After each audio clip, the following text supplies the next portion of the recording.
Hi hello, இதுதான் homemade plum cake.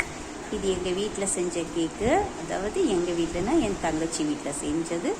என் தங்கச்சி வீட்டில் ஹோம்மேட் கேக் செஞ்சு பிஸ்னஸ் பண்ணிகிட்ருக்காங்க. கேக்கு அண்டு ஃபிஷ் ஊறுகாய் எல்லாம் பண்ணிகிட்ருக்காங்க. சூப்பராக இருக்கும் கேக்கு. அந்த டெக்ஸ்டர் செம்ம டேஸ்ட்டாக இருக்கும். ப்ளம் கேக் எங்கள் கன்னியாகுமரி டிஸ்ட்ரிக்டில் கிறிஸ்மஸ் நியூ இயருக்கு ஸ்பெஷலே இந்த ப்ளம் கேக்கு. அப்புறமா அந்த கேஷ்யூ நட்ஸ் வச்ச கேக் ஐ திங்க் நட் கேக்குன்னு நினைக்கிறேன்.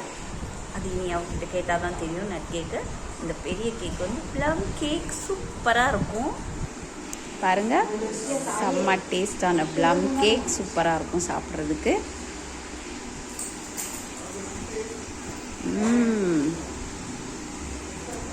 அடிப்பொழியாக இருக்குது. அதாவது நான் இருக்கிற ஊரில் ப்ளம் கேக் இந்த மாதிரி டெக்ஸ்டர் கொஞ்சம் நல்லா சாஃப்டாக பசையோட கொஞ்சம் ஈரப்பசையோட நல்லாயிருக்கும். அதாவது நான் இருக்கிற ஊரில் இந்த மாதிரி இருக்காது.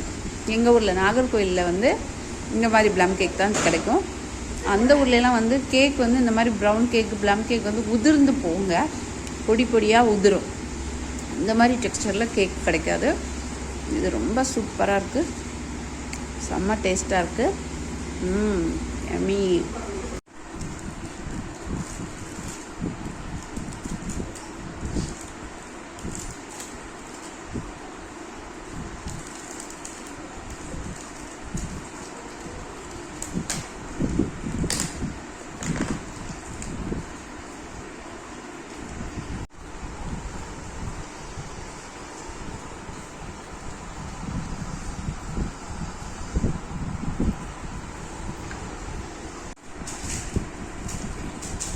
ஒரு சின்ன ப்ளம் கேக்கு, பெரிய ப்ளம் கேக்கு, அப்புறமா இந்த பாக்ஸில் இருக்கிறது க்ளோஸ்டு பாக்ஸில் இருக்கிற பெரிய பாக்ஸில் இருக்கிறது நட் கேக்கு.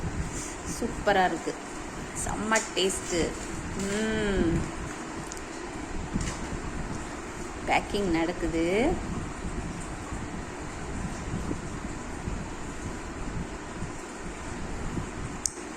இந்த மாதிரி எங்கள் ஊர் சைடு நீங்கள் வந்தீங்கன்னா கண்டிப்பாக இந்த மாதிரி நீங்கள் ப்ளம் கேக் வாங்கி டேஸ்ட் பண்ணி பாருங்கள். உங்களுக்கு ரொம்ப பிடிக்கும். ஏன்னா தமிழ்நாட்டிலேயே கன்னியாகுமரி டிஸ்ட்ரிக்டில் தான் இந்த மாதிரி ப்ளம் கேக்கு, பொதுவாக கேக் வெரைட்டி ரொம்ப நல்லா இருக்குங்க. அதுக்கு அடுத்தபடியாக கேரளாவில் நல்லாயிருக்கும்.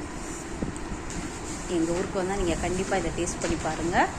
வீடியோ பிடிச்சிருந்தா லைக் பண்ணுங்கள், ஷேர் பண்ணுங்கள், கமெண்ட் பண்ணுங்கள், மறக்காமல் சப்ஸ்கிரைப் பண்ணுங்கள். பாய்.